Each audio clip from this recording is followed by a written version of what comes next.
Howdy folks, it is Diecastbuffet here again. Welcome back to another Nascar Diecast review, and today it's going to be the Kyle Larson Auto Club Speedway Race to Win Diecast.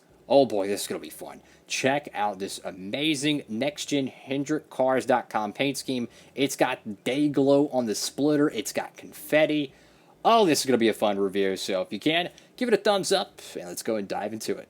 Alrighty folks, we're at the good old box, and oh my goodness, look at the splitter on this car, dude. Those like day glow marks right there. Oh my goodness, I want to go ahead and add that to the other Hendrick cars in my collection. Look how cool that is, dude. That is bright, that is like fluorescent almost. That is so cool. So this is the Fontana race to win car for Kyle Larson, a pretty big win for the Hendrick Motorsports camp. And I tell you what, it is going to be one of the final, if not the final, race to win diecast from the 2-mile configuration. If you've been watching the channel for a while, you would know I'm a huge fan of that racetrack, and I'm sad to see it go. But at least we got one more 164 race win from that. I think we got the Fontana win back in 07. Kyle Busch's win in 2019. I think they made a Truex win. I could be completely obscure to that. They didn't race there in 2021. So, and the Ballman win in 2020 didn't get made, but they've made a few Fontana race win diecast. But I tell you what, though, this is probably the best looking one. Got HendrickCars.com, got a confetti pattern, has like green and blue, maybe a little bit of a red, maybe? Or is that a dark, is that black? I don't know. Whatever it is, it looks cool. You have it all across the hood, scattered.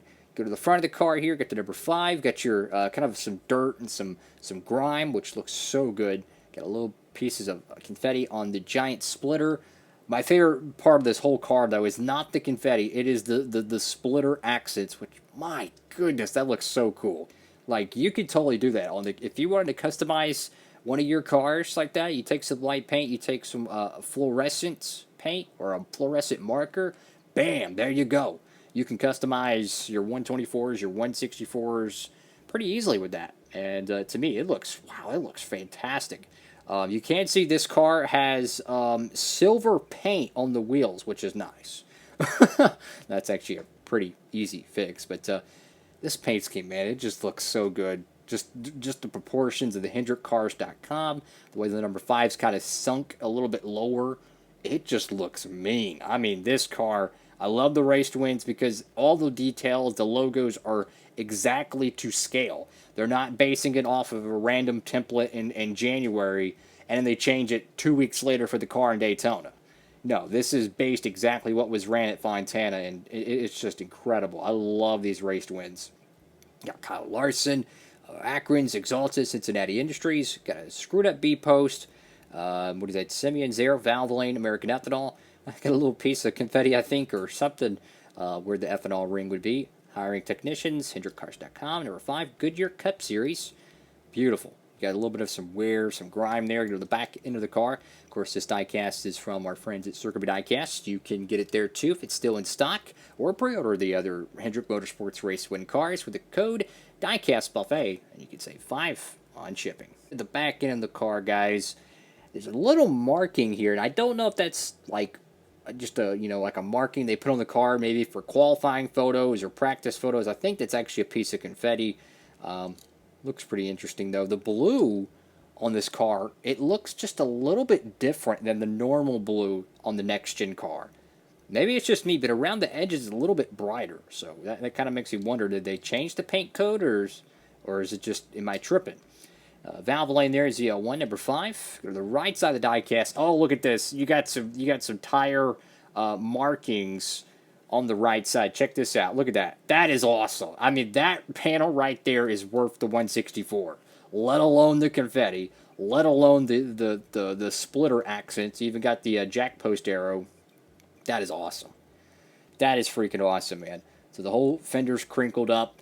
You do kind of have that chrome alloy, style wheels that the Hendrick cars are pretty known for.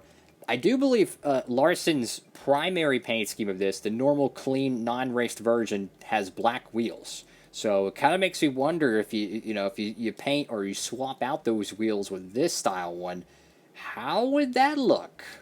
Go to the roof of the car, got the number 5. I got hiring techs. You know, it is a little bit covered with the confetti. I love the blend of the confetti color though. It's you know, it's not just your standard red and white confetti or something. It's just it just looks good. You know, like the Phoenix one last year was incredible, and I'm loving these race to win cars, man. They're pretty cool. We already did the Chase Briscoe race to win. That's the Daytona 500 Austin Cindric. Hey, man, I love confetti on diecast. I mean, if you look at the race to win cars, sorry about that, that have confetti, and you look at the ones that don't have confetti, it's clear to see that the ones with the confetti sell a lot more. The fans love it. So why wouldn't they take a bunch of cheap confetti and just blast it in victory lane? That's what they should do, because more people would buy the race win cars. I just don't get it. Fans love it. Get HendrickCars.com or whatever's left of it, because it's pretty well covered up as well. This is a super cool race to win diecast.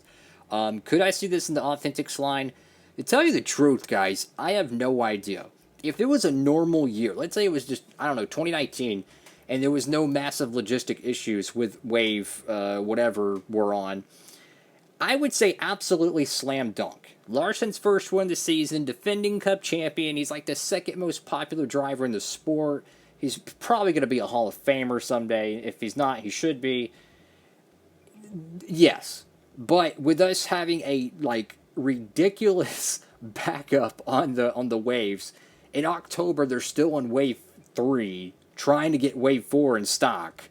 It makes you wonder, will they even have enough time to get any of the 2022 race wins in the 164 scale? It really does make you wonder, because obviously they're going to try to get a good majority of the primary paint schemes, you know, the Kyle Bushes, the Martin Truex Jr.'s. They're going to probably have a Kurt Busch release, Chase Elliott, Alex Bowman, X, Y, and Z. And then you have the special ones, like the race wins and stuff. They might not have room for them. I don't know, because they're on pace right now. As the time of this video, Wave 4 has not dropped. It's still out to sea. It's still with SpongeBob. They're on pace to be at Christmas on Wave 6, maybe Wave 7. Usually they're on Wave 11, entering Wave 12, possibly even a bonus wave. So my point being is that, are they just going to cut their losses with the 2022 waves and just say, you know what, fresh start next year in 23? I have no idea.